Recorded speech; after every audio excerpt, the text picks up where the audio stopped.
Yes, guys, hello and welcome back to the Spurs-related YouTube channel and podcast. I hope everyone is doing very well on this Monday evening. Today, we have a lot to catch up on, all things Tottenham and managers and coaching setups.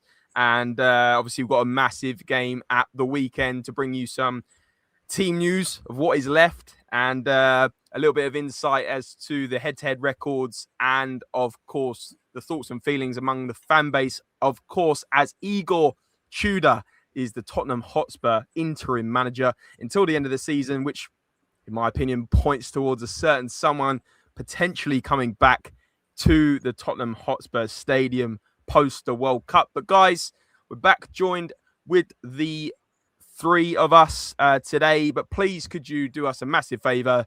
Hit the like button, turn on the notification bell, and subscribe if you are new. But as you can see, I'm back joined alongside Billie T. Billie, it's been a couple of weeks, mate.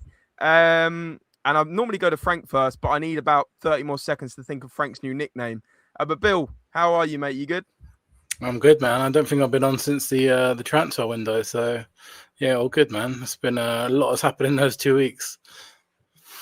Absolutely, mate. Lots have happened. Not many transfers, but yeah, lots have happened in terms of the rest of Tottenham Hotspur. And we are back, of course, joined alongside my fellow co-host in Thomas Frank's AI son. Now, I don't know. I was thinking young Tudor or something, but it just doesn't work. It's like, it doesn't work. We're going to have a think, Frank. But how are you doing, mate? I'm all right. It's not on there now, but I've even got rid of the sun that sits underneath me now, just to completely disassociate myself with him. Because it was funny while it lasted, but it's gone now, and I'm very, very glad it's gone. You're just Frank. And so yeah, I'm ready to move on with my life without him now. Maybe like Frank the Sixth or something, like go for Tudor times, something like that. Anyway, we'll have to have a think. But welcome on in, both of you. Yeah, we'll go live for about 30 or 40 minutes tonight, guys. Hopefully give you a bit more insight into what is happening at Tottenham. Obviously, a few pieces of updates today in terms of the coaching setup. Johnny Heitinga didn't last very long at Tottenham Hotspur. He is out the door within a month. Igor Tudor didn't fancy keeping him on board, but we'll bring you the latest in just 1 minute. Drew Badenoch is in here saying, morning, boys. Big up yourself, mate. I know you're in Australia. Coy72, Paul Brown says, evening, lads. Big up. And guys, keep whacking your comments in with your thoughts on the updates. But as per the updates earlier, Igor Tudor's coaching staff will include, subject to work permits, Ivan Javorcic as assistant coach, Ricardo Ragnecki as physical coach, interesting one, I think, and Tomislav Rogic as goalkeeping coach.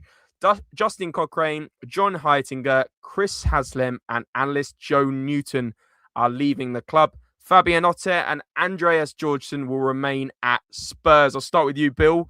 Lots of ins, lots of outs. Do you think it's a bit harsh on Cochrane and Heitinga, or do you think they're part of the failure, which was the Thomas Frank train? Not harsh on Cochrane at all. No, I think he's been terrible. I think he was apparently the attacking coach, and we were absolutely dreadful in attacking during Thomas Frank's reign. So, yeah, I'm glad he's gone. And then Heitinga, you could maybe argue, is a bit harsh because he's been here for 33 days, almost exactly a month since he was hired. But at the same time, you know, I'm glad we just need a fresh start. I think I'm glad to get rid of all these guys and start something again. Apparently, there's rumours that he wanted the permanent job, and he sort of left with Frank. And then, yeah, it'd be interesting to see what happens. Obviously, I don't know any of those guys at all. I think there's a mixture of Croatian and Italian there, which come from sort of where he works. But yeah, glad he's gone.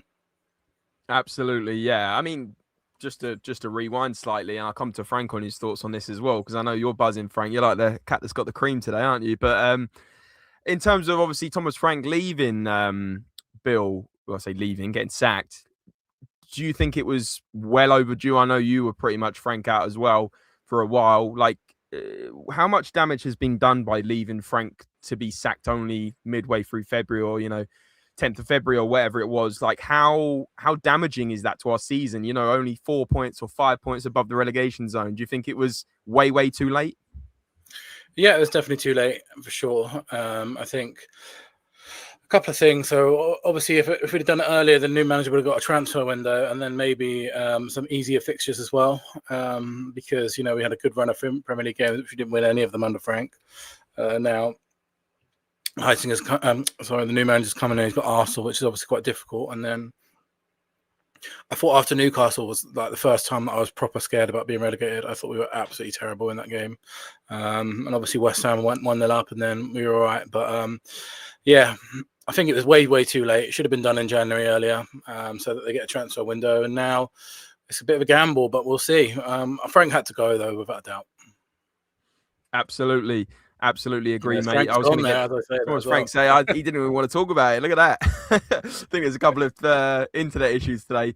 But guys, let us know your thoughts on when Thomas Frank should have lost his job, and do you think it was too late? I personally thought the moment they should have just completely cut him out was losing at home to West Ham. That was an absolute disgrace, that one, as well as a few stinkers before that, of course, but I think that was the nail in the coffin for me, the West Ham game, whatever date that was on. Frank, I think you're back. Just going to get your thoughts on when you think Thomas Frank should have gone before we delve a little bit deeper into this, how Igor Tudor plays, and also these assistant coaches that he's recruited onto the team. He lost me in November.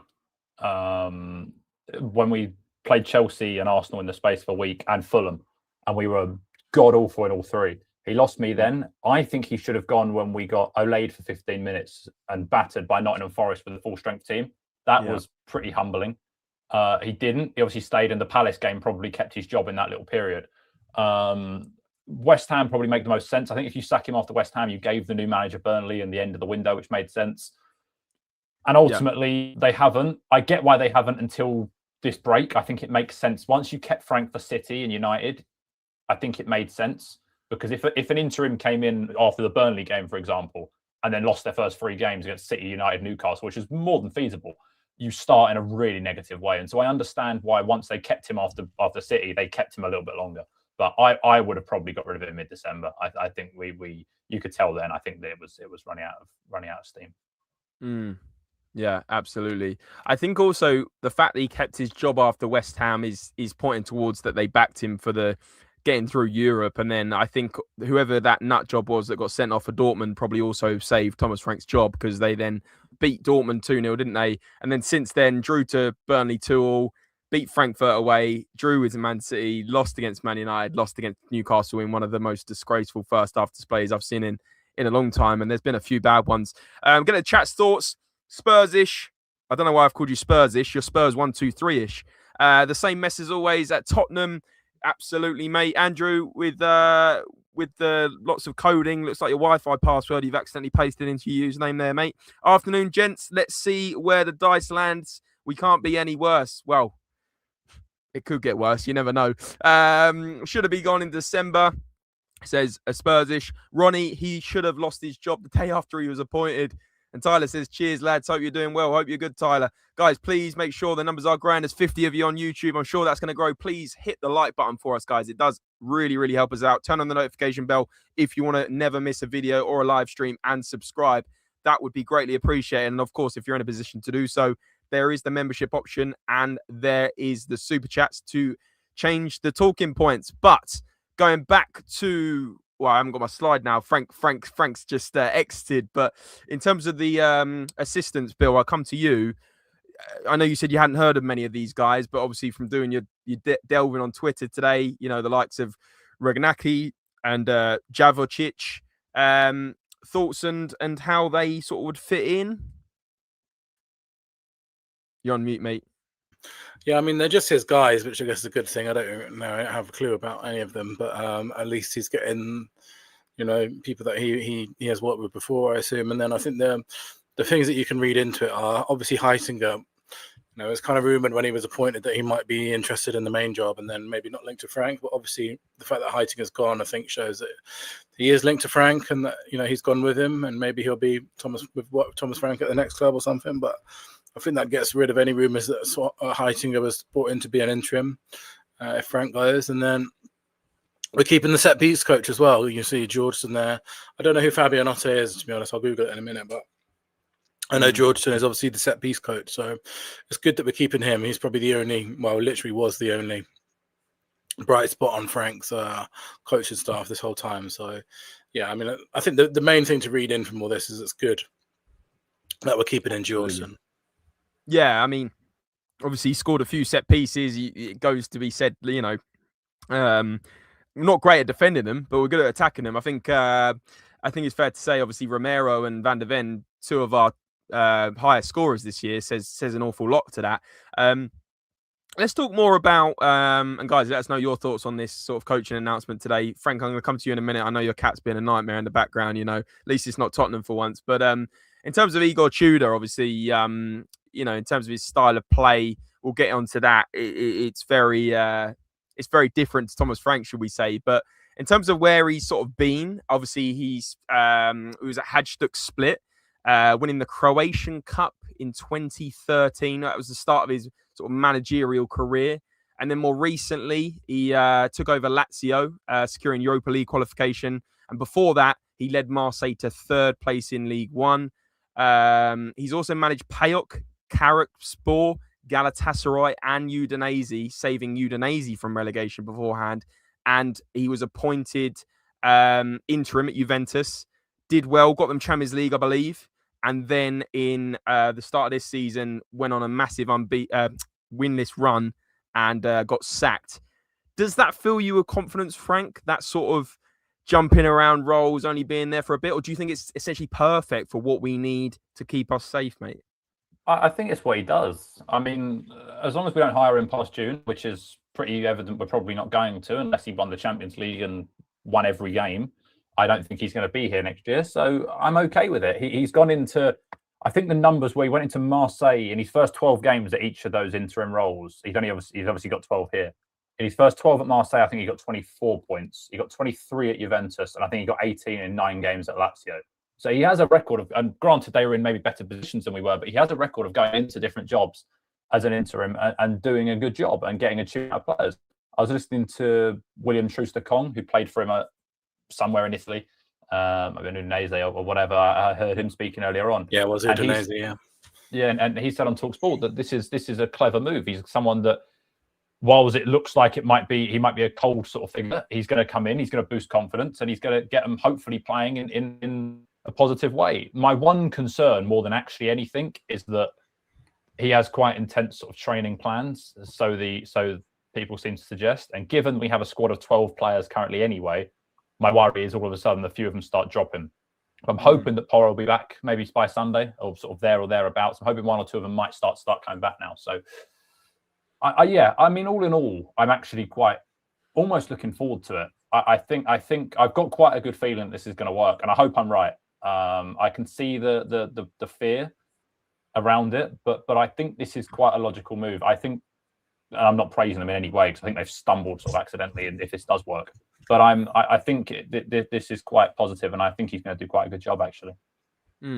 Absolutely. Guys, in the chat, interested to know if you guys are also sort of happy with the Igor Tudor announcement. Give me a number 1 in the chat if you're happy with the appointment, and give me a number 2 if you're not, and who you would have got instead of Igor Tudor. I'd be interested to know your general thoughts on this. But in terms of the style of play, Bill, I'll let you describe it a little bit more than me, but it's sort of quite attacking football, high back line. I've heard the defenders can almost be on the halfway line at times, trying to press quite high and can be quite direct. So actually very more like Ange than what Thomas Frank was sort of giving us. I don't even know Thomas Frank's style of play, to be perfectly honest with you.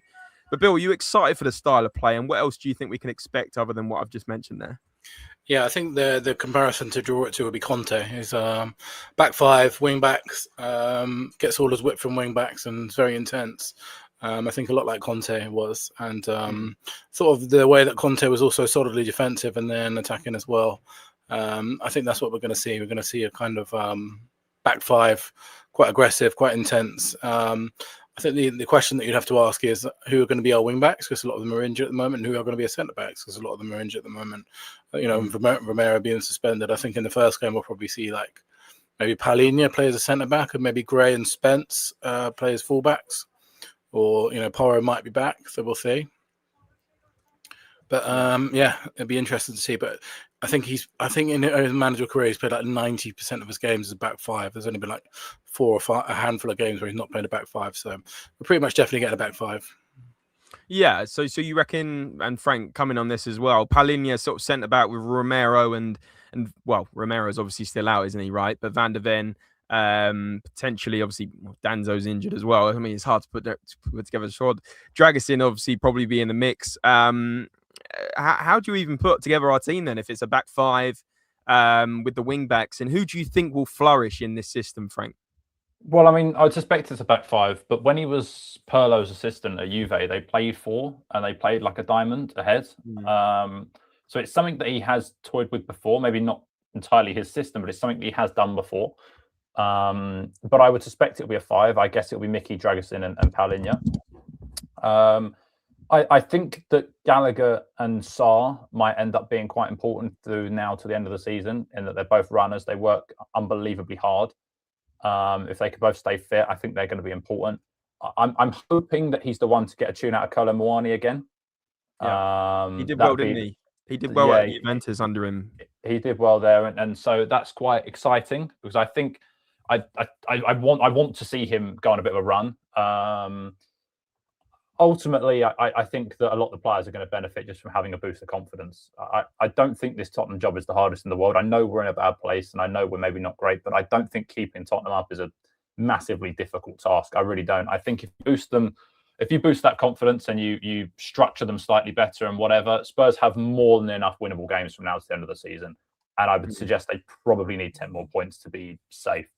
And so ultimately, I don't think they are a long way off that, and I think he will do a job pretty well.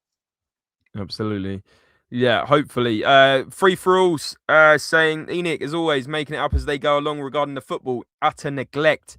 I saw a lot of ones though. I didn't even see 1-2 that you weren't happy. No one was unhappy about the Tudor appointment. So interesting stuff. Porro, Richie back for Woolwich. I don't think Rich Arlison's back, is he, guys? He might be. I think reading between the lines what's going on at the moment, Tudor does not have a work permit and neither do his coaching staff. So I imagine they're probably doing training without posting it. Because if they post it, they'll get done for working without a work permit. But that's what I'm just guessing is going on behind the scenes, because they technically, in both of their announcements, it says subject to work permit. So I guess they can't technically work yet. But I would imagine that they did training today. But Porro and Richie are supposed to be possibly back for this week, but we'll see. But no training videos, which I guess is because Tudor's probably not supposed to technically be working yet. What do you reckon he's at Tottenham Hotspur training ground disguised, like he's just like, you know, got a wig on and stuff. Yeah, glasses and all sorts. Yeah, wig. Absolutely love it. Robbie Legendary's back in here. It says the Warriors, if the remaining fit players have it in the tank to play an aggressive press with a higher line, which I think Tudor will go with. This is sort of what Frank was saying. You know, 12, 13 senior players only available. 12, 13 senior players not available. It's quite worrying. You know, we could drop below the 50% mark in terms of available senior players. It's kind of absolutely crazy. We'll go through a few more slides, but in terms of 11s, let's get the interactives piece again, guys. Who do you think the 11 will be for Sunday's game against Arsenal? We will go over it in a bit more detail in a few minutes, but I'll start with you, Bill. Obviously, you think it might be a 5 at the back. Frank thinks maybe a 4 at the back. What do you reckon it will be on Sunday in terms of the lineup against Arsenal? So it'll be a back 5. It'll be with, I think anyway, it'll be, depends if Porro makes it or not. That's, that would be a big boost if he does, because we just don't have many fullbacks. I guess it'll be, who knows? I mean, he might favour Spence and Sousa just because Sousa is more natural left-footed. Yeah, maybe. And then I think the centre-backs obviously pick themselves. It'll be Dragusin, it will be Van der Ven, and it'll be Palinha. And then in midfield, I think he'll go Gallagher, Sarr and Xavi, and then maybe Muani and Solanke up front.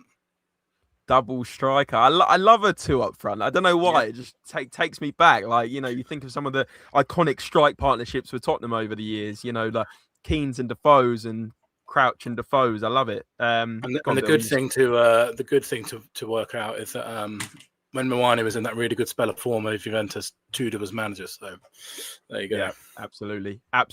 Let's see if He we can knows get. him well. Let's see if we can get a tune out of Kolo Moani. Let's see what the chat's thinking. Future's bright. Future's lily white with your. I think that's an AI dog. Could be a legit dog in a Tottenham shirt. Never know these days. But I see they have got rid of Thomas Frank's staff and Heitinga. Fair play, I say. They have made the decision at whatever cost, and we move on. About time we start messing around. Exactly. And Ronnie thinks it will be Vicario, Porro, Palinha, Radu, Van der Ven, Spence, Gallagher, Sarr, Xavi, Moani, Solanke. Quite similar to what you've. Just depends whether Porro makes it or not. Absolutely.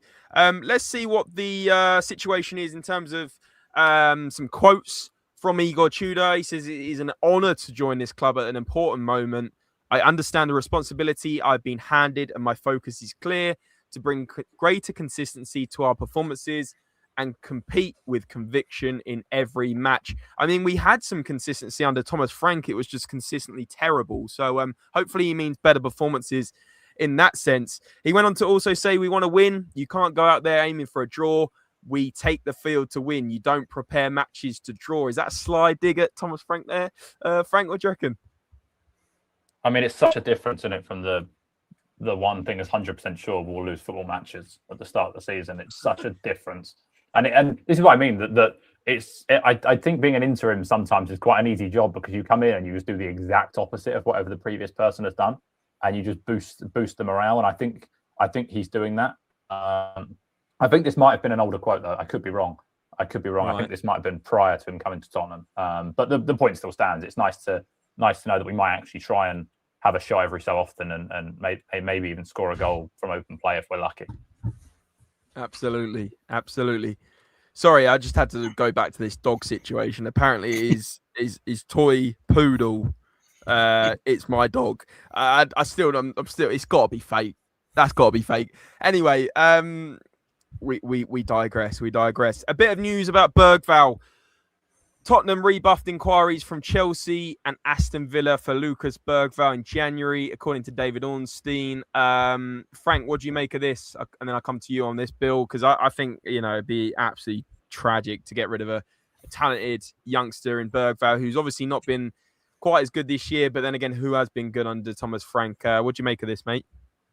I laughed when I read it, to be honest. He's going nowhere. They signed a 6-year deal in May or 5-year deal in May. He's going nowhere. And ultimately, it's going to cost you a lot of money if you want him because he's a top player on top of the fact he's got a 6-year contract. So he's going to, I mean, not that Chelsea really matter and don't really care about money-wise, but Spurs ain't getting rid of him. Absolutely. It just shows how much sort of problem Tom Frank was, that because he wasn't playing him and he wasn't utilising him correctly, that these things start coming out, and that's a bit of a concern. Yeah, what do you make of this as well, Bill? Do you worry about bids coming in? Do you think clubs think that we would potentially sell him, or do you just think nothing to worry about here?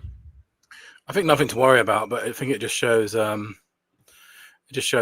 damage that Frank has done to this football club. Really, I think the fact that he was even a question shows, as Frank was saying, it's really really disappointing. I think his misprofiling of Bergvall was horrific. I think at times he was playing on the left wing, right wing, in the number 10, barely got a game in midfield, and it's just another symptom of a really really bad manager era. And I think whoever comes in, I mean, if it is Pochettino, then I think Pochettino would absolutely love someone like Lucas Bergvall, so I'm not worried about him leaving or anything like that, but just shows you how badly Thomas Frank got pretty much everything wrong.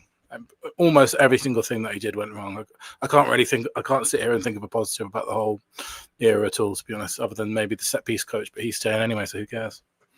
Maybe the Man City away performance, that was pretty good. And the Champions League, we're in the Champions League still, I guess, but yeah, the Champions League progression as well. We'll start to steer more towards the game at the weekend. Massive game. I know, Bill, you've only got sort of 5 or so minutes, and you're gonna got other things to do, mate. But Wonky's saying, I'm keen on the appointment. What I've read anyway, but regarding his quotes, talk is cheap. I remember Thomas Frank saying similar, etc. Not taking risks. I was taking risks. Just said, saying wait and see. And Robbie saying everything hinges on the club avoiding the drop. Rodney's in here saying big up to all Coys, big up yourself. And guys, big up to the 90 of you now watching on YouTube. Great numbers for a Monday night. Really, really appreciate every one of you. Please, as a little token gesture in return, please do hit the like button. It does really help us out. It's free to do so. Turn on the notification bell as well, which is also free to do so. And the third thing that's also free is to subscribe to Spurs Related. If you are new, that would be greatly appreciated. And as I said earlier, if you want to skip the queue, there's a lot of chats coming in today. There is the super chat option for as cheap as £1. And you can also become a member and get your priority chat as well. But let's move on and talk. Well, I mean, it's not looking great in terms of the position on the table. West Ham very much the informed team at the bottom sort of 5 or 6. And Spurs sitting 5 points above the relegation zone.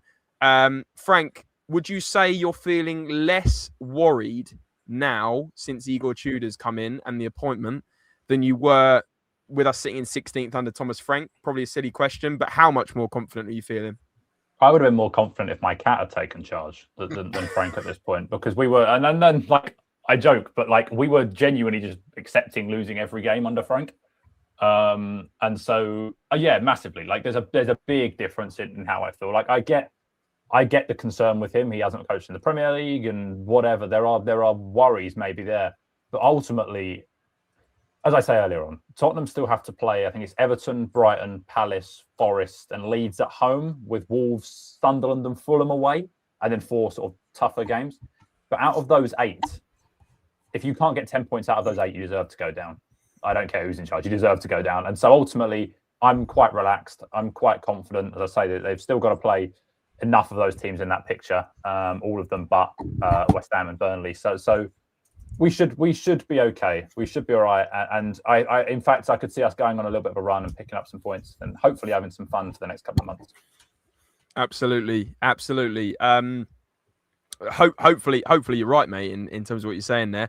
Bill, bringing up the table again. Obviously, you probably memorised it. There were only 5 points above the drop, mate. Similar question to you. Do you think we're going to be all right? Do you think we'll get a couple of wins in the next few games? Maybe not against Arsenal. And I want your score prediction for that game in a minute as well. But how much more confident are you feeling about the relegation word? Because I mean, it is quite important when you look at that. I'm a little bit more confident than I was with Thomas Frank, but I still think we're in a very dangerous position. I think, West Ham have really found some form and they're playing well as well. They're playing a lot better than they were before since they played us, luckily. We sort of were the ones that made their season, which is obviously great. And definitely worried about it still. I mean, if this goes wrong and Igor Tudor loses a couple of games at the beginning and he can't pick us up, then we'll go down. Simple as that, really. But I'm definitely more confident than I was, and I just hope that we, those fixtures that you mentioned there, I think like even going into Palace and Fulham soon, hopefully be able to pick up a win in the draw there, or at least a couple of draws or something, and turn around, and then hopefully we'll look back on this and just sort of get ready for the manager in the summer. But I definitely still think it's dangerous. And then before I go, I'll just say my prediction for the weekend. Never like to predict a loss, especially in the North London derby like that. So I'm going to go for a mad 3-3. How about that? 3-3. Yeah. That is crazy work. Go on and give me a scorers and then we'll plug you out, mate. I think Mwani's going to get 2. He's going to be revolutionised on the Tudor, and then Solanke will get the 3rd. Oh, there we go. Mwani, Solanke. Do you say Mwani twice? Yeah, he's going to get 2. Look at that. Anyway, hello Bill, to Danny in the chat as well, legend. Yeah, I see that. How's it going? But Danny Kiriakou, what a legend. But Bill, I know you've got a run, mate. You've just put your channel in the description. What's coming up on the Whistle Blows, guys? We're not coming off yet. It's just Bill that's coming off. We're going to be live for 10 or 15 more minutes. But Bill, what's coming up on the Whistle Blows, mate? Yeah, we've got a couple of Arsenal preview shows. Obviously, we've got the Trust on tomorrow, talking about their meeting with ENIC, and then we've got a big Arsenal preview on Friday. But yeah, looking forward to it. And I guess we'll either be live. We'll be going live after the North London derby. I guess I'll see you guys again. Absolutely, mate. Thank you very much as well, Bill, as always. And guys, go and check out the Whistle Blows for more content from Billie T. But back to it, Frank. Wonky's asking, has your cat had much experience in management, mate? Absolutely nothing. He's had enough experience today and winding me up whilst I've been filming this, but no, nothing in the. But then I'm not sure Thomas Frank really displayed the idea that he had much coaching experience. So never say never. Absolutely. Debbie said, I'm hoping Bill is right, but Woolwich only score 1. Robbie saying, cheers, Bill, and Solanke and Van der Ven with the goals. Guys, get your score predictions in the chat for the Arsenal game. I will read them all out. Like we said, we always love a bit of competition over here, so make sure you put your score predictions in now. But in terms of our upcoming matches, obviously we've got Arsenal, Fulham away, Palace at home, Liverpool away, Forest at home, and Sunderland away. Frank, let's take this line by line very quickly on each. What's your prediction now that Igor Tudor's in charge of the club? Do you see us getting a couple of wins, maybe one against Palace and one against Forest? What's your thoughts? I'm confident. Listen, in isolation, I'm quite confident for this weekend now. I look at that trot and say I think there's potential to probably pick up 10 points in those 6 games alone, to be really honest with you. I think Liverpool away is a tough place to go. I know they're not great, but maybe even rule that one out. I think the other 5, I think there's serious points potential in that. I really, really do. Fulham aren't that great. Like, it's not an easy game. They're not that great. And Sunderland aren't that great either. And so if you should be getting 6 points at home at the bare minimum from those 3 games. If you can get 6 points, then I wouldn't put it past us to go and win at Fulham or Sunderland either. So I'm 9 points is very feasible from there. That'll be safe. Interesting. I'm going to take this line by line. I'm going to say my thoughts, and then you can let me know what you go. I'd say Tottenham Arsenal. As much as I don't want to predict a loss, and I'm going to try not to, I'm going to do an optimistic draw like Bill anyway. Within the back of my mind, thinking that we might actually get a hell of a beating. I'm going to say, just for the sake of this tallying, I'm going to say 0 points against Arsenal. Fulham away, I can see us getting a point. I know that's ambitious and it shouldn't be, but Fulham obviously having a decent season. Palace at home is the one I feel like we should be getting 3 points. So call that 4. Liverpool away, I think, is a write-off for me anyway. We never do well there, especially even though they're not doing very well in the league this year. I just can't see us doing anything there. Forest at home. Forest, arguably, that should be our easiest game. Let's pretend we've got 3 points there as well. There's 7 points. Sunderland away is a nasty one.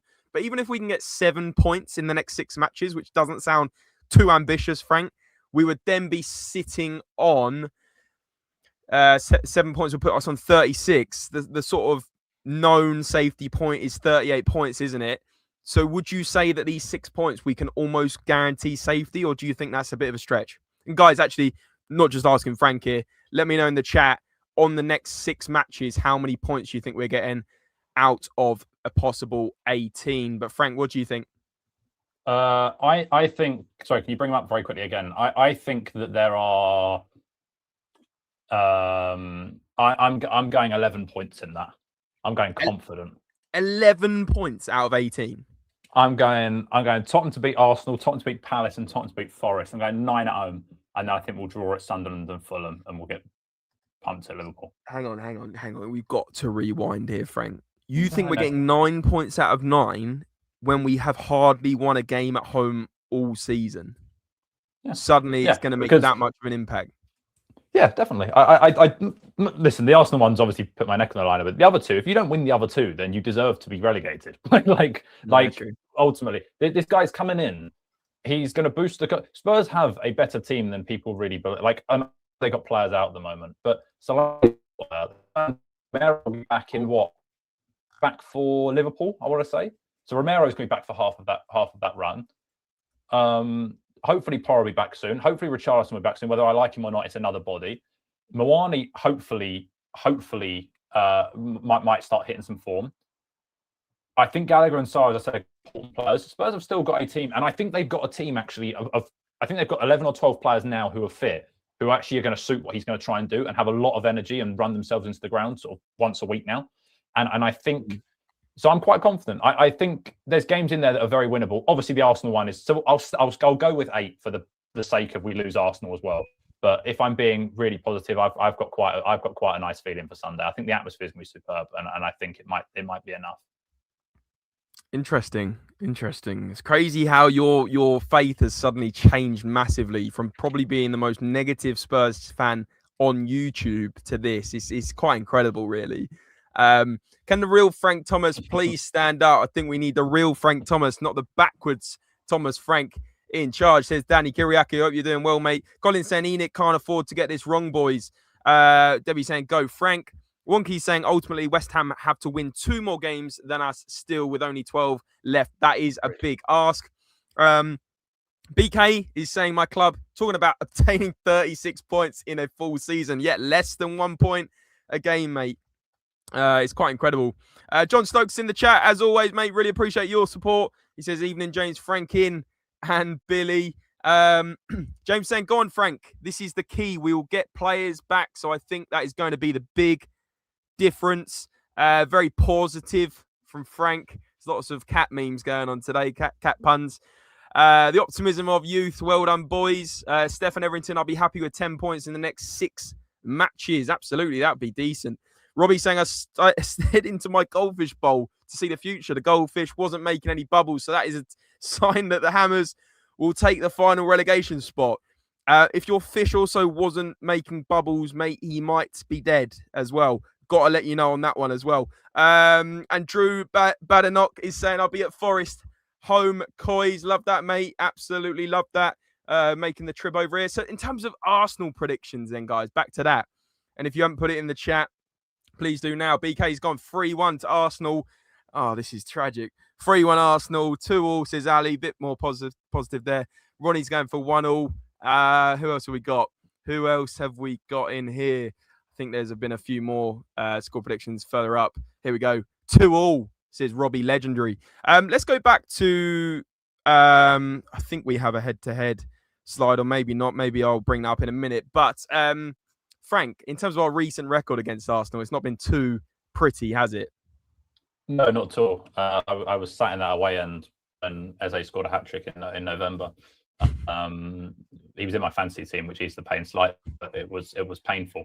And ultimately it was very, very miserable. Last year was obviously pretty poor as well. We lost 1-0 at home, and straight afterwards it birthed the I always win something in my second season in that post-match interview. And then I can't remember the Emirates. Oh, the Emirates one was in January and it was awful, and we could have lost about 15-0. I think Declan Rice, it was the easiest game he's ever played. So yeah, we haven't been great against them in recent times, but ultimately the pressure is on. They have to come to Tottenham and win. I would probably argue if they draw and City win, the gap drops to 2 points, and then City play them at home, so it's almost in their hands. So I think they have to come to Tottenham and win. Given they play on Wednesday night as well, away from home at Wolves, which in theory they should win pretty comfortably, but it's another away game. It's travelling. They've just obviously played Wigan and they were away at Brentford in the last week. So they've had a lot on. We should have a bounce. We should have a boost. We should be sort of in a decent position to hopefully get a good result. And I think that's probably where my confidence comes from. I'm looking forward to your score prediction, Frank, because I mean, Bill's gone for a 3-0 and there's a few positive, score predictions in the chat. I feel like yours might be the most positive at the moment. But in terms of this piece around Tottenham's finances, we'll talk about it for a few minutes at the end. But I just want to wrap up sort of predictions for the Arsenal match. I can just see a 2-2. Like, I don't know why. I think you're right. I think the atmosphere is going to play a part. I think it will be a better atmosphere than normal. New manager bounce. I'm hoping they can get a tune out of the players that are available. Obviously, Arsenal very, very strong. They're going to go in massive, massive favourites. But I feel like if there's ever going to be a time to get the boys up for it, it's now. New manager and trying to stop Arsenal win a league.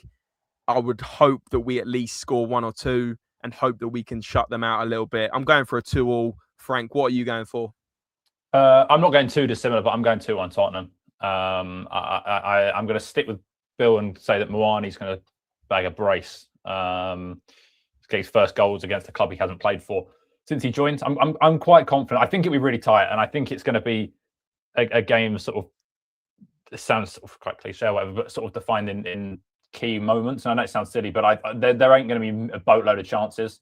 It's going to be quite a tight game of football, and probably not the most easy on the eye to watch. But I'm quite confident Tottenham might beat him. I just think there's such a pressure on Arsenal after that Brentford game to come to Tottenham and win. I think they have to come to Tottenham and win. And I think the pressure's almost not on Tottenham on Sunday because we're not expected to beat them. They can be such big favourites that we're not expected to beat them. And so whilst it's a derby, whatever, I think a bit like what we saw with Carrick, went into Man United. Their first game was Manchester City. They win it 2-0. I think they scored 3 that day as well. And one was obviously disallowed right at the end. But I think they scored more than that, actually. I think they had the ball in the net a couple of times more than that. And so ultimately they played well. And quite surprisingly, they beat someone with an interim coming in the first game. I think the idea of the first game being the derby is really sensible. I'm quite pleased with that. So I'm going 2 on Tottenham, and I'm quite confident on that. That is crazy. That is crazy. I think that's crazy. Guys, if you haven't put your score prediction in, put it in the chat. Robbie's saying, indeed, Frank, we have nothing to lose. And having the spine available, says Wonky, the crowd will be up for it. Big game. 3-1 Spurs, even more crazy. But I was just looking at the head-to-head while you were speaking there, Frank. We haven't actually beaten Arsenal in the league since 2022, which was that Conte game at the home 3-0. We haven't beaten them in the league since then. Since then, we lost 3-1 at the Emirates in 2022. We lost 2-0 at home in 2023. We drew 2-2 in 2023 at the Emirates. We then lost 3-2 at home in the league under Ange in 2024. We lost at home again in the league 1-0 in 2024. We lost at home and away. We lost away in 2025 and then again away in 2025 4-1, which is the one you were talking about. We beat him in a club friendly in the last summer, if that counts. But in terms of the Premier League, the last time we won was 2022. So 4 years ago, Frank. Does that not make you fear it a little bit more or not? You think it's a different situation? It's a different situation, and I think that makes that eases my fear, if anything, because we're not expected to win. The pressure is so not on us. It's a game that we don't win, and so you can play with a bit of freedom. You know, as I say, they have to come to Tottenham and win. If you're an Arsenal fan, you will be massively concerned, if you drop any points from now to the end of the season, because you know it's still in their hands to win it, and so you have to not drop points. And they will view Tottenham right now, who have not won in 2026, 16th or whatever they are in the Premier League. And I know they got a new manager, but they will view that as a game they have to win, regardless of the fact it's a derby.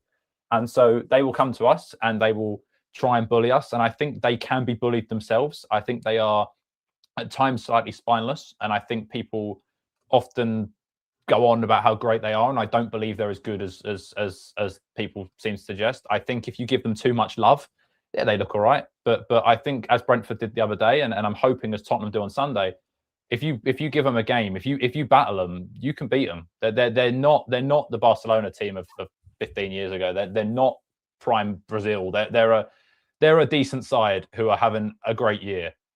Good luck to them. But I don't think their performances are suggesting of where they should be in the league. I really don't. They're not the best. They're not the best team in the country. Manchester City, the best team in the country. You can beat Arsenal if you want to. If you battle them and you battle them properly, Tottenham can beat Arsenal. I have no concern about that. Where's this Frank been for 6 months? Where is this Frank been? I don't know what's going on, guys. I'm as surprised as you are. The dull PE teacher of a manager. PE teacher. Alex Minchin's in here. Big up, mate. He said, "Evening, chaps. Let's hope Dr. Arsenal will see us."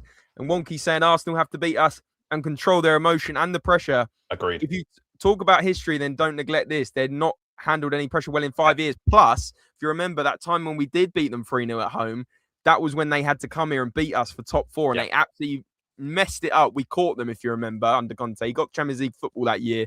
So, I mean, a different type of pressure, but that, in that sense, kind of similar in a way. But, guys, quick reminder, we're going to be live for another 5-10 minutes. Please hit the like button. There's only 40 likes on this stream and 90 of you watching on YouTube. Turn on the notification bell as well if you are new to Spurs Related, and subscribe. Subscribe, like, and noties on is completely free. And of course, as we said earlier, when the chat is flowing like it is today, please whack in your super chats and memberships. If you're in a position to do so, it is greatly appreciated. Thank you very much.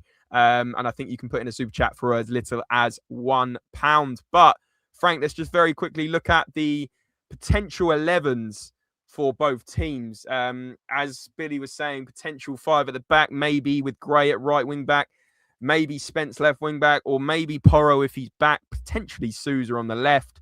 What do you think, mate? I'll just make this a little bit bigger. Who's Arsenal's key threats, do you think? And also, do you see that being the lineup? I don't think actually Simmons and Solanke be up front. I think it'd be Kolo Muani straight away. I think it'll be Muani and Solanke, and I think Simmons will be in the middle instead of Basuma. And then Gray at right back if Porro's not fit. I agreed. I think in regards to them, Trossard's someone that's always played all right against Tottenham, and he's quite effective. I think he's got more goals and assists than anyone else for Arsenal this year. Saka is obviously a good player, and I know he's maybe not been as good this year, but he's a good player. I'd like to hope that Mickey van der Ven certainly can deal with Gyökeres. As I say, he plays like he's in jeans, so I'd be pretty disappointed if he burns Mickey van der Ven at all. I think Van der Ven could catch him in jeans as well. I would probably suspect so as well. I think their biggest threat is probably Gabriel, to be honest. Amazingly, they are lethal from set pieces. We know that they're very, very good at that, and that's one thing I will give them credit for. Not to sound like Thomas Frank, but that's one thing that I think they're very good at, and I think Gabriel has become very, very good from those areas. And so I'd say he's probably their biggest threat. Amazingly, even though they've got £70 million striker. Yeah, I would agree. I think this is their average rating. So as you can see, Gyökeres is very much their lowest rated over the season. I personally think the midfield battle is interesting, especially if we do have three in midfield. Can we overpower a midfield pairing of Rice and Zubamendi? Eze sort of as more of a 10, isn't he, rather than the 3 flat that we play as a 3-5-2. I think it will be interesting to see if Sarr, Gallagher, and Bissouma or Simmons could get the better of them. What do you reckon? Do you think that's quite important? Yeah, I think it really is. I mean, another thing as well, saying about Eze there, that's I know it was Wigan yesterday, but Saka played as a 10. Saka played in the middle. So maybe we'll see that, and Eze might maybe play off the left and Trossard on the right, or Martinelli on the left or Madueke on the right, and one of Martinelli or Trossard on the left or Eze on the left. It wouldn't shock me if Saka played in that 10 role, which is kind of concerning because I think he becomes more of a threat the more central he is actually. But yeah, I mean, I think they've got a good midfield. Their midfield's very good. I think we need to be on it, but I think what we do have is a midfield of if Simmons and if you had Simmons and Gallagher and Sarr, a midfield of energy and a midfield of that they are not going to stop running. Gallagher knows what it means to play against Arsenal. Obviously, Sarr has as well, but Gallagher knows what it means to play in a derby against Arsenal. Granted, maybe not always the toughest of derbies for those two. It's not the most passionate as maybe this is, but he gets it. And I think that's important. And so I think that will be in the back of their minds. And I have enough belief in that midfield that I have enough belief in the players we have available that we can get something out of this. Liking the positivity, Frank. I really am. Robbie Legendary saying, I'm actually glad Romero is out. Otherwise, we'd probably be down to 10 men. Good point. One thing I feel Tudor will make us fight against Arsenal. Hopefully the players will take to him after that. And Roy's saying, let's be realistic. They're going to be up for this North London derby. 2-1 win for the Gooners, but I can see a 1-0 draw if all goes well. I'd take a draw, mate. I'll take a draw any day of the week. I mean, obviously a win would be incredible, but I think just making us get 1 point is huge against them. Plus them dropping 2 is even more huge for that title fight. I know we should focus more on ourselves, and I always believe in that, but the double sort of win there in terms of getting them to drop points and us gaining points would be absolutely fantastic.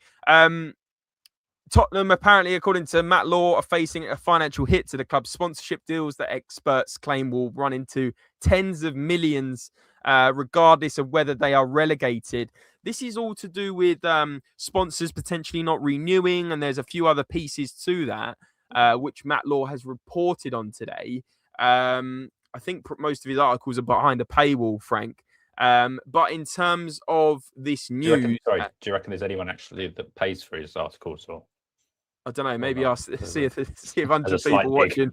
Yeah, let us know if you read Matt Law's articles, guys. But yeah, what do you make of this, mate? That came out today. Do you think we need to be concerned? I mean, obviously, he listed that we're going to be facing big financial hit to sponsorship revenue. Companies apparently worried about relegation, which is in terms of the commercials and affecting that. European and relegation penalties, renewal doubts, eyebrows raised over controversial Infinix deal, amongst other things. It's kind of Matt Law just poking the bear again. He kind of loves to get involved in our business, but then again, we have to look into this. Do you think this is a concern or not? I mean, yeah, it's definitely a concern that if, in any walk of life, if business performs badly, then sponsors and all that might pull out. I mean, that's the same with any sort of business in whatever sector you're in. I think ultimately, though, Matt Law sees, someone down, and instead of choosing to help them, he just chooses to beat them with a crappy stick, as per, and that's how Matt Law does his journalism. Good luck to him. I'm sure his his journalism school, whatever he went to, is this has been great for him, just to be a twat on the internet. Ultimately, he's never coming on our channel, by the way. Just let you know. I'm sorry, but I'm okay with that. I mean, that's the thing, right? It's not ideal. It's not ideal because this probably is the case. But also, if someone like Alistair Gold had written this article, then I'd go, okay, fine, he does it with the right intentions. But I just think everything that Matt Law does is with the intention of just making us look bad. I mean, there you go. There's a comment there. There's a couple of comments there. Yeah, we won't bring them on screen, but you can imagine what they say about it. Yeah, that's the thing. I just think that he's one of those people that just wants to just put Tottenham down constantly. And so whilst there might be truth and realism in it, which I'm sure there probably is, I don't buy everything he says. And so I don't think this is probably as much of an issue. You'll probably find it's like they've lost one sponsor at 10 million quid, but he'll write or 11 million quid or something, but tens of millions. Yeah.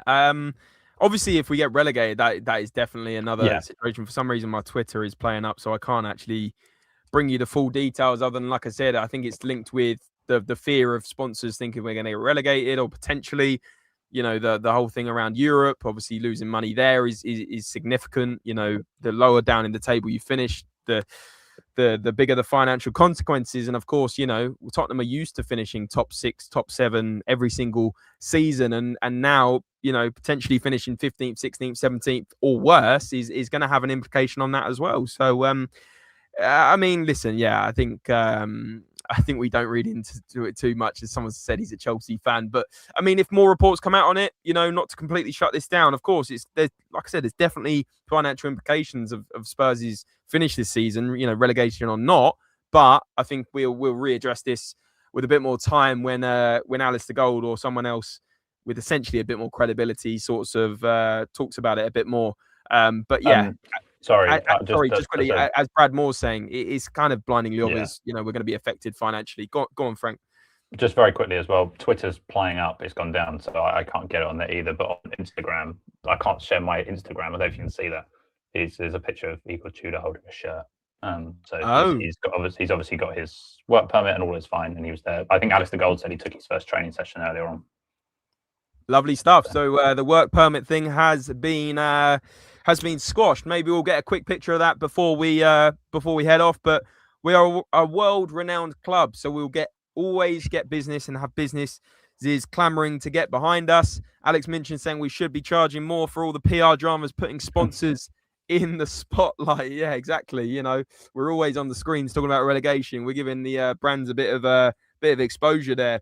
But for some reason, my Twitter is playing up. But it looks like, as Frank's just said, Igor Tudor's taken his first training session. Who do you think, Frank, is going to be the player that flourishes most other than Kolo Muani under Igor Tudor? I'm going to go for the pair of the two midfielders, Sarr and Gallagher. I think the energy is going to be really important. I think he's going to like them both. I'm going to go Conor Gallagher in particular. He obviously came into a team that was completely sort of dismantled and all over the place, and I think he's going to thrive in this for the next. He's tough. He's a battler, and I think Tudor will like him for that reason. Absolutely love it.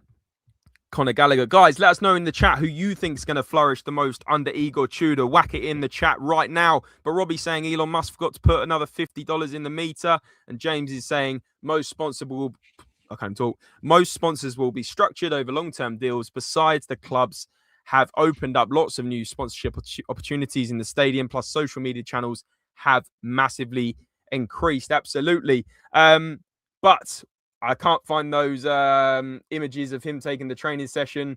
So we'll have to do another video on that. But guys, massively appreciate the support today. Before you all hop off or go and watch another video, if you did enjoy this stream, please hit the like button. It does really mean a lot. Turn on the notifications and subscribe if you are new to Spurs Related. It's great to talk all things Igor Tudor and the coaching setup today, as well as other things. If you did enjoy it, as I said, like, notifications and subscribe. And if you're in a position to do so, please do whack in a super chat offline, put your comments in, and also become a member to really support us out and also get priority in the chat, as well as a few other perks. But guys, that is all we have time for today. Massive thanks to Frank for the help on the prepping and all the details. And of course, Billie T, please go and check out the Whistle Blows podcast, which is in the description below. As always, guys, remember, come on you Spurs. Let's get a win on Sunday. We'll see you very soon.